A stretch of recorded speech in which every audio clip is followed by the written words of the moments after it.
Support is provided by South Florida Water Management District, Southwest Florida Community Foundation, College of Life Foundation, Baron Collier Jr. Foundation.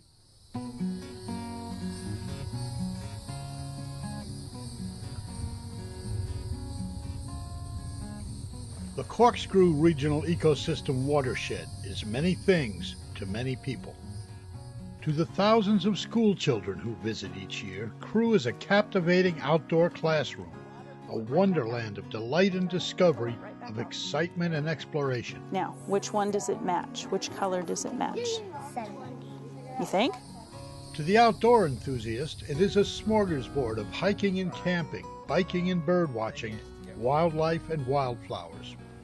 The natural scientist sees Crew as a vast open-air laboratory where nature's secrets are laid bare for the diligent researcher, and the Florida of a millennium ago reveals itself. To the political scientist, it is a prototype for the kind of public-private partnerships that will be needed to navigate a perilous journey through a troubled economy and political upheaval. To the environmentalist, its 60,000 pristine acres represent a triumph of activism over avarice to protect a complex network of marshes, swamps, and aquifers that cleans and provides water to most of southwest Florida. And in a world that seems to be spinning out of control, Crew offers an oasis of peace and tranquility where the frenzied sounds of man are muted by the gentle siren songs of nature.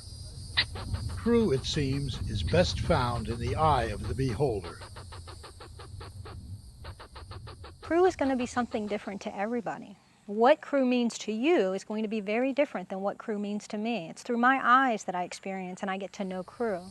Bonita Springs Mayor Ben Nelson spent much of his childhood in the woods and marshes that are now Crew. Long before Crew was known as Crew, all of us who lived here in Bonita in the early 1960s and before that, it was just known to us as East Bonita. We didn't know what it was. It was just a real great wildlife area east of town where we spent a lot of time. Because of that, we fell in love with the area. A lot of people did, and this is before anyone lived out there. An attempted development failed. The land stayed wild and free, and a dream was born. A developer had made a stab at trying to dry it up with some canals. That didn't work out so well, obviously. It stayed wet, stayed beautiful. But my dad would take me hunting out there, and we would go camping as kids out there and fishing. We knew it by names, the North-South Canal, Deer Pond Strand, Buzzard's Roost. We were real familiar with it. Today, that land is Crew. It's still wild and free, but it's a carefully managed wild and free, owned largely by the South Florida Water Management District and overseen by the Crew Land and Water Trust. It's been a monumental effort that has succeeded because of all the stakeholders, from the local, state, and federal agencies to the residents and businesses in both Lee and Collier County supporting the mission. But if Crew is widely recognized today as a model of land management and public-private sector cooperation, that was not always the case. Ben Nelson recalls some rocky times during those early days. A rumor was going around, and some people came to me and said, you know, the state's going to try to take this away from us. Like somehow we owned that private property, which we didn't. We were trespassers out there. But I don't think too many people really cared. And there was a substantial amount of controversy. Critics say public land acquisition is not a proper role of government, and removing real estate from the tax rolls leads to higher taxes. Not everyone agrees. We're at a point now where every acre that's bought in Southwest Florida reduces taxes because you don't have to provide schools, you don't have to provide fire protection to any great degree. I think in business terms, if it makes sense for the community in a business sense, if this is going to have a tangible positive effect on the future, if it's going to improve the quality of life substantially for everyone involved, why wouldn't you do it? If you leave the land in its natural state, it means that it doesn't get developed, and so infrastructure doesn't have to be built to accommodate that development, whether it be in the form of utilities or roads or drainage, and that's an avoidance cost that actually reduces the burden to the taxpayers. Does publicly owned land like Crew decrease property values for neighboring landowners? I would argue that it adds value. It adds value when you preserve land for the common good of everybody. it creates value for the community. And if some people think, oh, you're taking it out of tax base. No, you're not. It's a proven fact that it actually adds value. Wild open spaces actually enhance economic value in a community. People want to live near open space and near sanctuaries and wildlife preserves.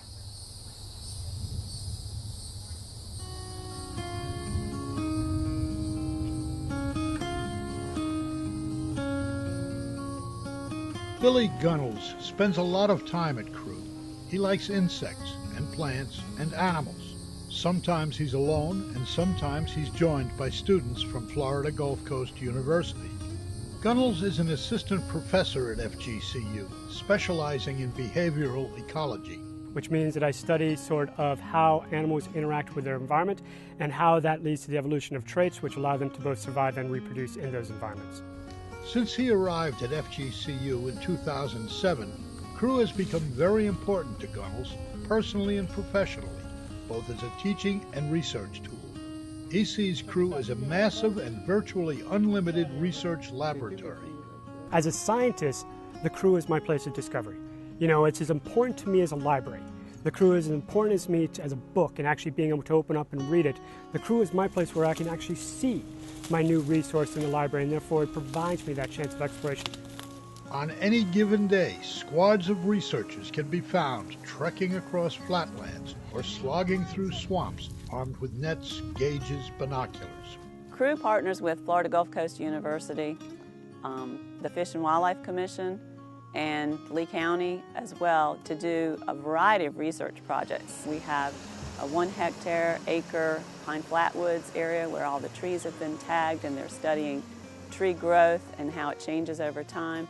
There are students that come out, they're doing a spider study in our oak hammocks. We have students doing frog research out here. Here he is. So it's an important partnership so that we can make sure that we're doing science here as well as enjoying just being out in the woods. We currently have 9 of these herp arrays set up, and what we're doing is we're looking to see what the change has been over time in our presence or absence of some of the snakes, the lizards, what kind of frogs are showing up now, what did we have before. Crew really is an outdoor laboratory for our universities, and in fact Florida Gulf Coast University has taken advantage of being able to have the natural raw lands with its wildlife in close proximity to the university, so a number of graduate students can do an array of biological studies having to do with fish and wildlife and plant life on these lands. So it's a wonderful living laboratory for students. Crew is a fantastic resource for teaching because it's a varied environment. There are things all over the place. It's easily accessible, so I could get students out there within a few minutes. For research, many of the same reasons make it valuable. At the edge of these, I can show you here, so this is set up down here. Much of the research at Crew is scientific, some is academic. But Bonita Springs Mayor Ben Nelson takes a more practical approach. One of our concerns is the floodwaters and a lot of things that come from Crew. And it's those same waters that come from Crew that makes Bonita Springs a beautiful place and a wonderful place to live. But in the summertime, when all of it tries to end up here at the same time, it can be a problem.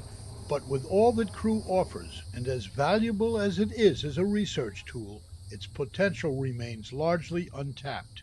Part of the reason it's underutilized is the fact that there are just few scientists.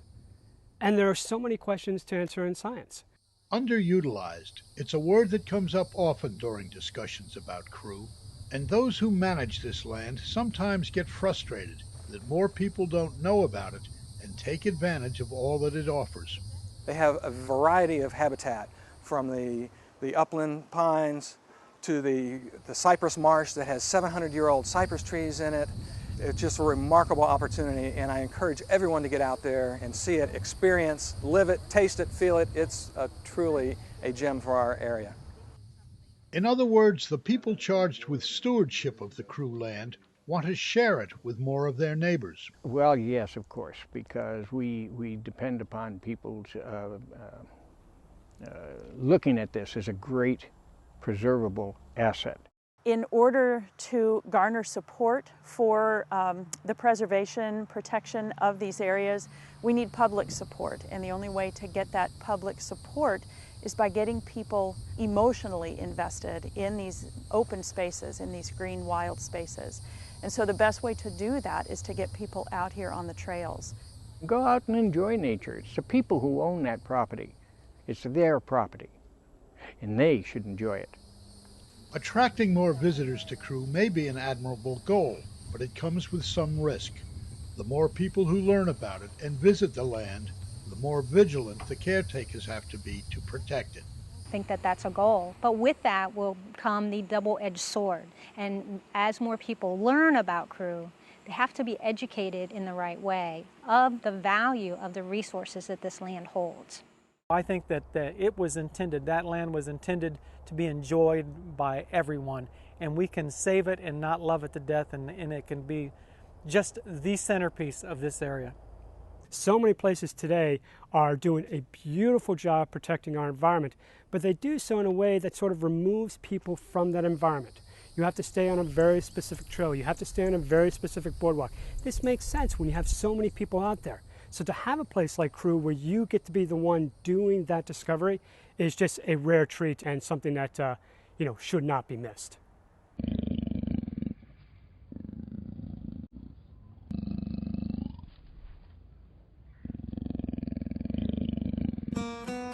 The Florida panther is the official state animal. It is also one of the most endangered mammals on Earth. Therein lies a paradox. We may value and honor these magnificent wild cats, yet we've pushed them to the brink of extinction. Crewe is a crucial stopover in their fight for survival. Crewe to the Florida panther is essential. A male panther's territory is about 200 square miles. That is a big, vast array of land. Crewe is a connection for many of the Florida panthers that traverse it. The Florida Fish and Wildlife Conservation Commission, which monitors the panther population, estimates only between 100 and 160 adults remain in the wild. We have the panther biologists that actually come to Crewe. They track the panthers, they make sure that there are several that are collared, and they monitor them throughout the year. The biggest panther they ever put a collar on, they caught and put a collar on, was right in this area right here. It was 150-something pounds, but they regularly use this area. And even though Crewe in itself, even at 50 or 60,000 acres is not big enough for a panther, it is a corridor, a place for them to go from one place to the other. The problem with panthers, and most large mammals, but panthers seem to excel in this, is that they need a huge territory. Panthers don't play well with others, particularly the boys. And when two boys come in contact, one of them is usually not going to walk away. Ben Nelson says a few years ago it wasn't unusual to spot the big predators on or near Crewe lands. At night is when you would see them, and the panther would run across the road. And I mean, these were large panthers because before the tail left the one side of the road, the head was on the other side of the road, so it was a pretty large cat. But nature is complex. All species, great or small, prey or predator, are inexorably connected. We also call the panther the umbrella species, and that simply means that it's under an umbrella, and if you protect the panther, there's many other species that are underneath that. The panther is important. It's a beautiful species. It's gorgeous to look at. But if you protect that, you would also protect all the critters that maybe aren't so pretty to people. All the insects, all the reptiles, and many of those are just as endangered as the Florida panther. Crewe abounds with critters of all sizes and shapes, especially the area known as Bird Rookery Swamp. When we get in there, then we get to see the wildlife that's in there. It's one of the richest areas in Crewe for wildlife. That area has not been that accessible to the public until now. Keeping track of all these animals falls to the Florida Fish and Wildlife Conservation Commission, which also enforces fish and game laws and oversees the hunting seasons permitted at Crewe.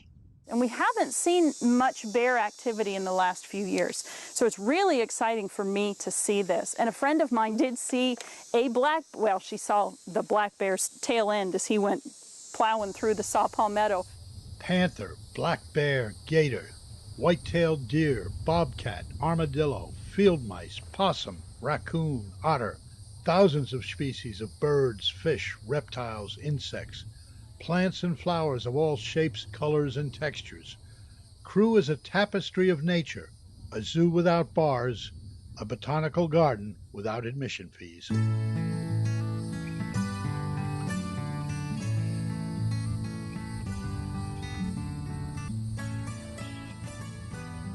What does the future hold for Crew? What changes might a visitor find upon returning after a 10-year absence? How has the dream evolved? The Crew that I would like to see 10 years later wouldn't look that much different than Crew is today. It would definitely be a lot of green space, which is already there. I think Crew has a great future. I don't know why that it would be any different than where we are. But Crew serves two masters. One, of course, is protecting and nurturing the land, the wildlife, the watershed. The other is making sure that the public has access to use and enjoy that land. So the goal is to protect Crew, not just preserve it, to make it accessible without abusing it. 10 years down the path, I would hope that there would be more public access. That 60,000 acres is open to the public. However, there's just limited access areas into that. So there would be definitely more access points, there would be more hiking trails, and there would be more compatible use, recreation. As mayor of neighboring Bonita Springs, Ben Nelson would like to see his community become the future gateway to Crew. To me, it just made sense that that we were the gateway to the Crew. We were the closest place that you could actually access the Crew at.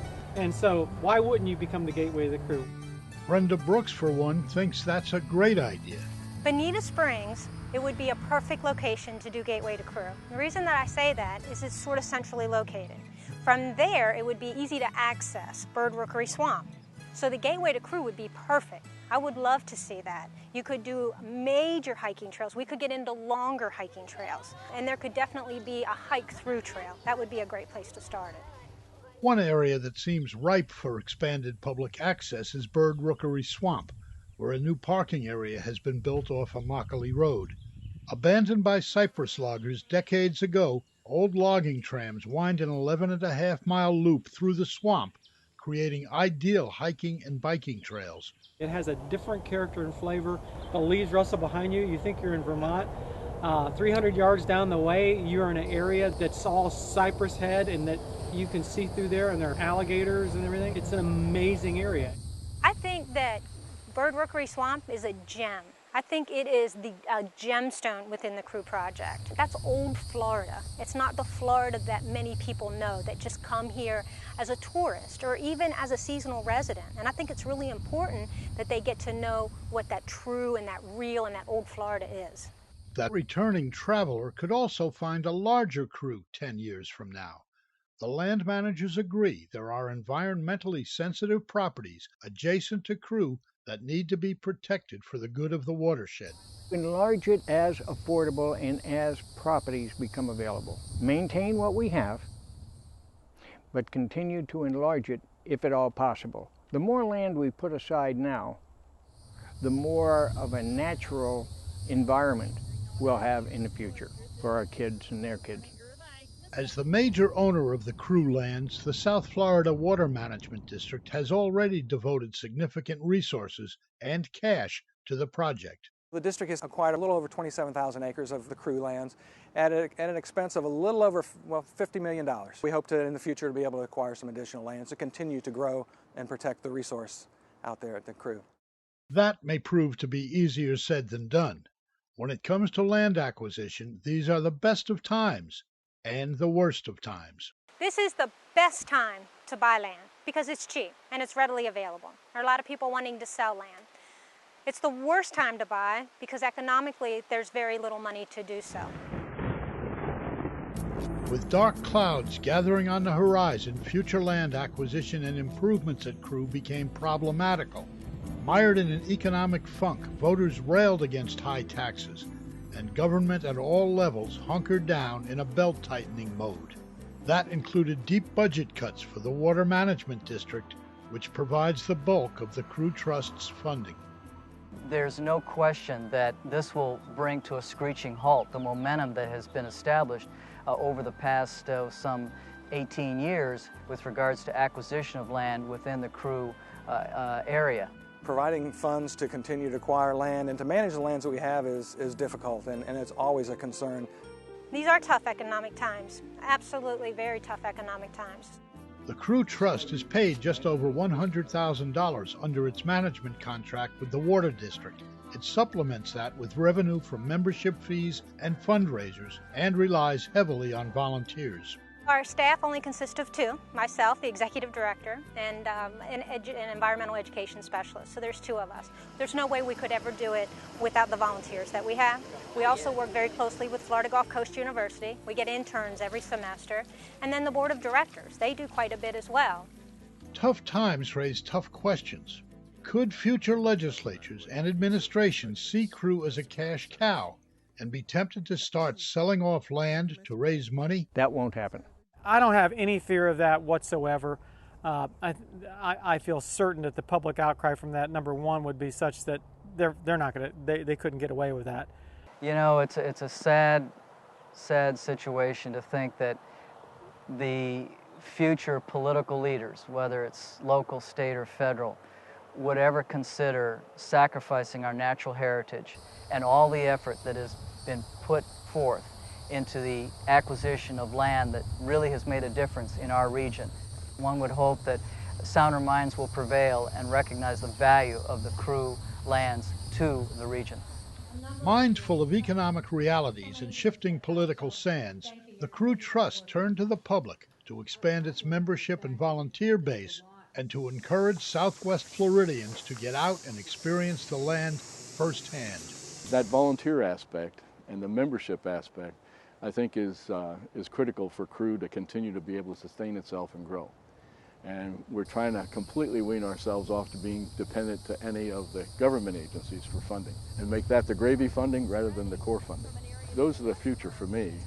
You will continue to expand opportunities to the public, because it's one thing to buy land and it's another thing to open it up to the public, because you want them to get in there, you want them to fall in love with Crew, and when they fall in love with Crew, they will protect Crew in the long term. Faced with all these threats and challenges, is Crew forever? It certainly looks like it. Given the commitment of Lee County, Collier County, Audubon, ourselves, Fish and Wildlife, the South Florida Water Management District, we're all working cooperatively to make sure that Crew remains in the community's interest forever. You're right, it is forever. And that's why it's so important for groups like the Crew Land and Water Trust and groups that are trying to protect our environment never to slack off. So, yes, Crew is many things. It is wildlife and water, education and recreation, and an extraordinary partnership between the public and private sectors. But through it all runs a single common thread: people. It's an educational platform for people. And yes, it's important for water quality, it's important for stormwater runoff. To me, those are important issues, but the real issue is the maintaining of that property for the people to enjoy, for the people's quality of life. For our own sanity as a race, we need to have these wild places. And come out and enjoy Crew and get to know Crew on a personal level. It's when you can connect with something on a personal level that you understand the importance of preserving and protecting that. Describing the Crew as analogous to Central Park is absolutely brilliant, in the sense that Central Park is sort of this oasis in the middle of the concrete jungle of Manhattan. In a way, the Crew has become our oasis in the middle of this incredibly developed, increasingly occupied Southwest Florida. The Crew sort of provides our focus point for all the people that live in our region.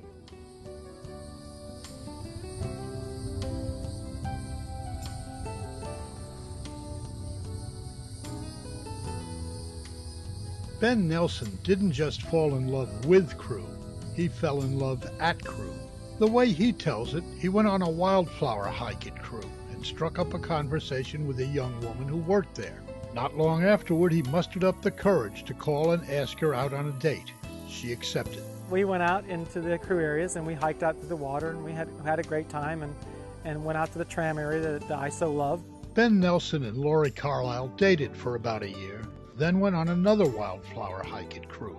At an overlook in Bird Rookery Swamp, Lori handed him a pair of binoculars and asked him to look at a sign visible across the marsh. I'm like, it's just a real estate sign. And she says, in the Crew area, there's a real estate sign? I went, oh, yeah, okay. So I looked at the sign and it said, Ben, will you marry me? my God. Well, whoever said that, yes. A year later, at that very same spot, on the very same overlook, they were married. I now pronounce you husband and wife. The wildflowers in Florida, they're small, they're beautiful, they're rare, and they're hard to find. But thankfully, if you look hard enough, you'll find one. And I found my wildflower in my wife Lori by looking in the right place. For Ben and Lori Nelson, the right place was an unspoiled 60,000-acre slice of primeval Florida. A place where man and nature and the earth coexist in peace and harmony. Where fragile wildflowers blossom in the shade of towering 700-year-old cypress trees. Where third graders and scientists both learn lessons from alligators that haven't changed since the dawn of time. A place rich in striking contrasts and extraordinary commonalities. A place that has resisted progress and embraced its past. A place called Crew.